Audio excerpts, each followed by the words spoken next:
आप में से मैक्सिमम लोग इस आपत्तिजनक वीडियो को देख ही चुके होंगे। वीडियो में एक आदमी एक औरत के साथ दुष्कर्म कर रहा है और देखने पर लग रहा है मानो वो औरत भी इन सब में इन्वॉल्व है। लेकिन जब आपको इस वीडियो की सच्चाई पता लगेगी तो आपके होश उड़ जाएंगे। ये औरत असल में अपने सेंसेस में थी ही नहीं और ये आदमी 58 से भी ज्यादा औरतों के साथ पहले ये दुष्कर्म कर चुका है। अब सवाल ये है कि आखिर इन औरतों की ऐसी क्या मजबूरी रही होगी जो उनको इस आदमी के साथ ये सब करना पड़ा। और अगर आपको ये लग रहा है कि ये औरतें किसी गांव की या अनपढ़ थी तो मैं आपको बता दूं, इनमें से कुछ औरतें सरकारी एम्प्लॉय, कुछ पुलिस ऑफिसर की वाइफ्स, पॉलिटिशियन की वाइफ्स और कुछ बिजनेसमैन की वाइफ्स थी। ये सब कुछ काफी सालों से चलता आ रहा था। अब सवाल ये है कि पढ़ी लिखी औरतें होने के बावजूद भी, इतने बड़े बड़े ऑफिसर्स की वाइफ्स होने के बावजूद भी ये इस ट्रैप में कैसे फंस गई। My name is Pooja, welcome to my show violated crimes. मार्च 2026, महाराष्ट्र का एक शहर नासिक। यहाँ एक ऐसा राज छुपा था जिसे सुन के आपका विश्वास हिल जाएगा। एक आदमी जो खुद को कैप्टन कहता था और दावा करता था कि वो किस्मत बदल सकता है। ये कहानी है अशोक खैरात की। एक वक्त था जब अशोक खैरात एक नॉर्मल इंसान था और मर्चेंट नेवी में काम किया करता था। उसी दौरान वो 150 से भी ज्यादा कंट्रीज घूम चुका था और जब भी वो गांव आता तो लोगों से अलग अलग लैंग्वेज में बातें करता और कुछ प्रेडिक्शंस भी दिया करता।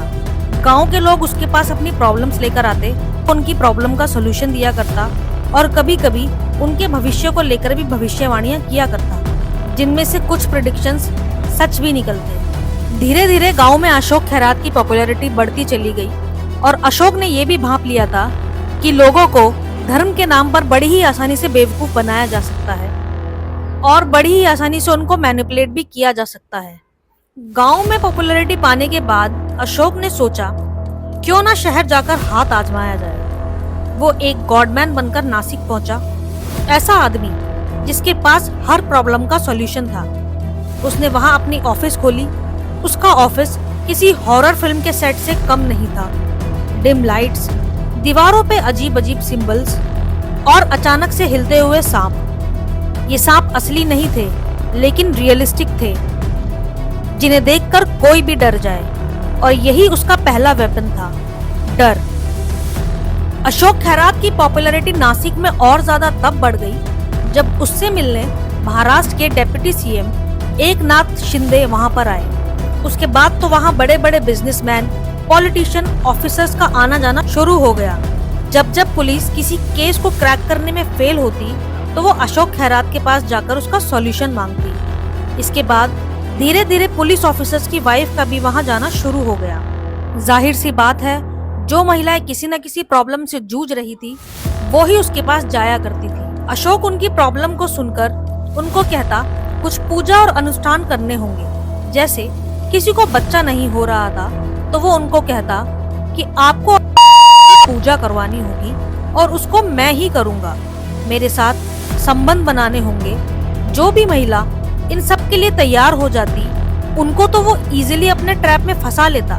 जैसा कि मैंने बताया, अशोक की मैनिपुलेशन पावर बहुत ही स्ट्रांग थी तो वो लोगों को मैनिपुलेट जल्दी ही कर लेता था। और जिन महिलाओं की अलग प्रॉब्लम थी वो उनको पहले तो ये कहकर डराया करता कि तुम्हारे पति की उम्र बहुत ही कम है, जल्द ही उनका देहांत हो जाएगा। पहले वो डराता और फिर अपने ट्रैप में फंसाता।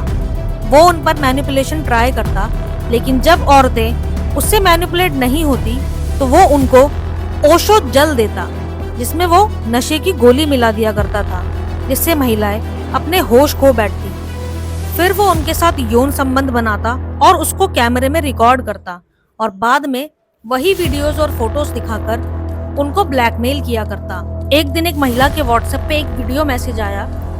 उस वीडियो में आदमी की वीडियो तो ब्लर्ड थी लेकिन उस औरत की खुद की वीडियो बहुत ही अभद्र अवस्था में थी। अशोक उसे ब्लैकमेल करता, कहता कि ये वीडियो वायरल हो जाएगी, उसको पैसे दे दे और फ्यूचर में जो वो फेवर मांगे उसको दे दे।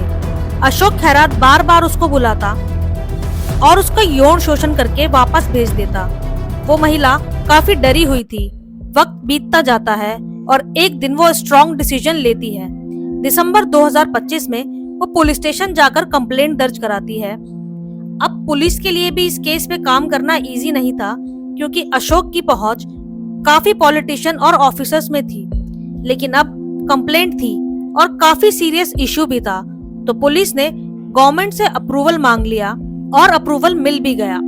इन्वेस्टिगेशन शुरू हुई। पुलिस ने इन्वेस्टिगेशन किया तो पता लगा वीडियो में दिख रही ब्लर्ड इमेज किसी और की नहीं बल्कि अशोक खैरात की ही थी। जिस नंबर से महिला को मैसेज आया वो नंबर अशोक के ही असिस्टेंट नीलेश जाधव का था। पुलिस उसको अरेस्ट करती है और उसके फोन में 150 से भी ज्यादा ऐसी ही वीडियोस अलग अलग महिलाओं के साथ पाई जाती हैं। अब पुलिस एक्शन में आ जाती है और उसको पकड़ने उसके फार्म हाउस पहुंचती है, जहां उसके कुछ भक्त और अनुयायी मौजूद थे। अब पुलिस डायरेक्ट जाकर उसको पकड़ती तो उसके भक्त वहां बवाल मचा देते। तो पुलिस ने प्लान बनाया और शोर मचाया कि अंदर चोर है, और शोर मचाते हुए अंदर घुस गए। लोग चोर को देखने के लिए बाहर इकट्ठे हुए और अंदर पुलिस ने जाकर अशोक खैरात को अरेस्ट कर लिया। जो लोग उसे भगवान मानते थे वही लोग अब उसे क्रिमिनल के रूप में देख रहे थे। अशोक पर fraud, sexual exploitation, black magic act जैसे चार्जेस लगे हैं। लेकिन सवाल अभी भी यही है। सवाल ये है, क्या इन सब में सिर्फ अशोक खैरात ही जिम्मेदार था या फिर इसके पीछे एक बहुत बड़ा नेटवर्क छुपा है? क्योंकि उसके डिवाइसेस में अभी भी कई राज छुपे हुए हैं। अशोक खैरात के रिकॉर्ड्स में महाराष्ट्र के 2000 से भी ज्यादा लोगों के नाम शामिल हैं। अब देखना यह है कि क्या पुलिस उन सभी पर कार्रवाई करेगी या इस केस को यहीं पर दबा दिया जाएगा। केस को देसी एप्स्टाइन फाइल कहना भी गलत नहीं होगा। खैर, आप लोगों से गुजारिश है कि आप किसी के भी फॉलोवर बने, लेकिन अंधभक्त ना बने। किसी भी बाबाओं पर विश्वास ना करें, सिर्फ ईश्वर पर विश्वास करें, क्योंकि जो होना है वो तो होकर रहेगा ही। क्योंकि कोई भी बाबा या कोई भी धर्म गुरु आपका भविष्य नहीं बदल सकता। इस केस को यहीं खत्म करते हैं। और अगर आपको ये स्टोरी पसंद आई हो तो प्लीज लाइक करना, शेयर करना और सब्सक्राइब करना मत भूलना। Thanks for watching.